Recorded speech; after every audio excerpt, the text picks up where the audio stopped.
Hi guys, it's Chris at Cork and Crown, back in my cider shed with some more cider to try. But it's not a cider, it's a perry. And we are continuing our tasting of Butford Organics 2020 bottlings. And we have a very exciting one to try this evening. Do we, Chris? Yes, we do. What is it, Chris? Good question. I'm going to tell you what it is. It is their Aurora Perry 2020. So blend. I'm not sure what the blend is. I'll have to ask Martin about that, actually. They've also got a Henry Hufcap single varietal in the same format, which I've actually tried. But I'm going to try it again and film it. Yeah. I couldn't resist. I was knackered last night, got home, too late to do a tasting, but I was just sitting there, just calling to me, so I tried it, saying no more, I will just talk about it when I do the film. So, yes, great stuff, the Aurora. The 2019 was good. The 2018 I thought was even better. Lovely acidity. I've still got like 2 cases of that left. I'm sort of drip feeding it out to customers. It proved very popular. I've got people coming back again and again, repeat customers for that. So I hope this is something like as good. And if it is, I'm going to have to buy lots of it, aren't I? Yes, you are, Chris. Oh, well, never mind. 6.9%. So corked.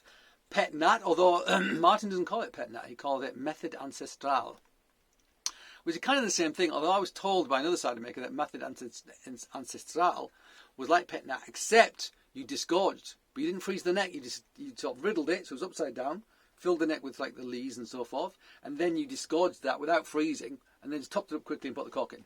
So I was told that was the distinction between Pet Nat, where you just bottle it and leave it to sort of finish the fermentation in bottle, and disgorgement, where you disgorge it. So it's sort of like, it's a bit like the champagne method, except you're not freezing the neck. Yeah, not sure. I don't know. I think Method Ancestral is actually the same as Pet Nat.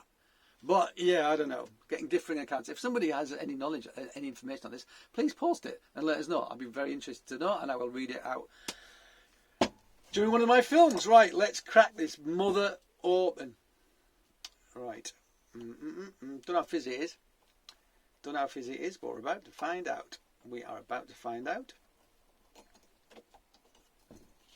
That cork's not flying out, so that's a good thing. So let's try get this thing out. Ooh, it's quite stiff. Oh, okay. This could take a while. Bear with me. Entertain. Talk amongst yourselves.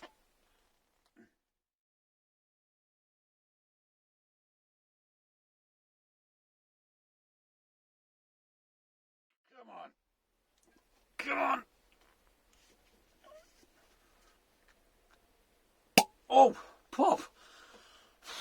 I need a drink after that. Oh yeah, look. Right. That took a while. So it's very delicately carbonated, that's for sure. Just pour a bit out and have a look at it. So it looks like a perry. Nice light colour. But not super, super light, like a bloody Copperberg or something like that.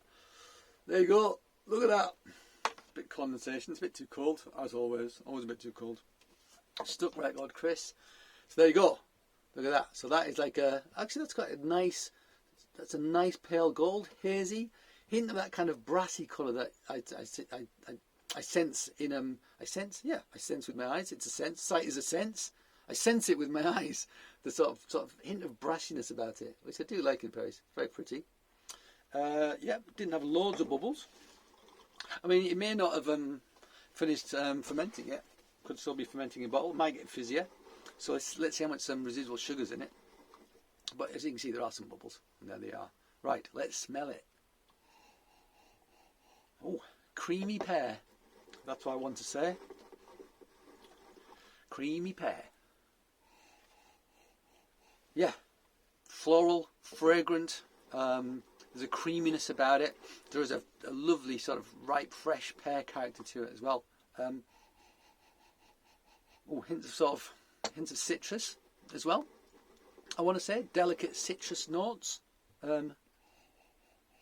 Maybe the merest suggestion of elderflower as well in there. Nice nose, delicate, perfumey. Smells like a really good perry. That's what it smells like. Let's see if it tastes like one as well.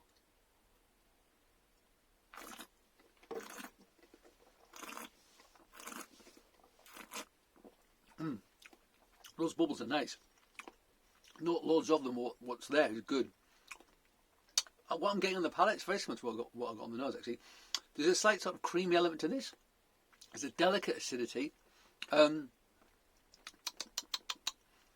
It tastes like a delicious, delicate, delicious pear. It's not super in your face. It's not overripe. It's not green either. It's just gone from green to sort of a good eating stage, if you like. Low acidity. I think there's a reasonable bit of sugar left in this. I think there may be a little bit more fermentation to go with this. I think, maybe wrong, but that's what it feels like. If not, it doesn't matter. It's still really good. Also, it's quite cold, so it's hiding some of its flavour due to its low temperature.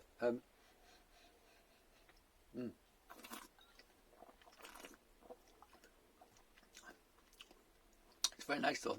It really is. It's not too rich. Sometimes it can be overly rich, you know. It's quite low acidity, so it's too rich. It's going to be out of whack. It's going to be unbalanced. It's going to be flabby. This is just the right side of minerality, hint of acidity, and the sugar level is not too high. So it's actually really delicious, balanced, and very, very quaffable. Actually, yeah, we get hints of sort of like merest hint of really like lemon water / lime in the background.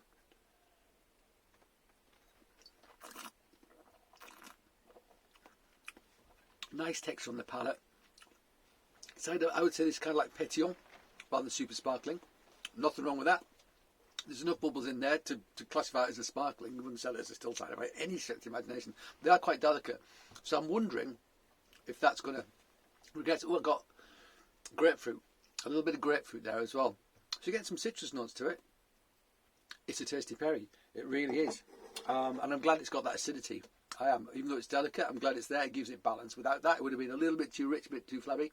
But it's a nice perry. It really is. And I wonder how it's going to evolve. I think it may evolve and get a little bit more bubbles. I think it might. It tastes like there's enough sugar in there to do that. But if it's sorbitol, it's not going to do that because it's non-fermentable. But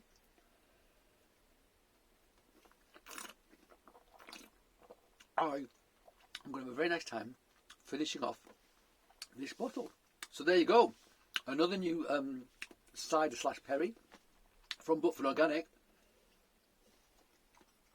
And it'll be interesting to see how it evolves, if it does evolve.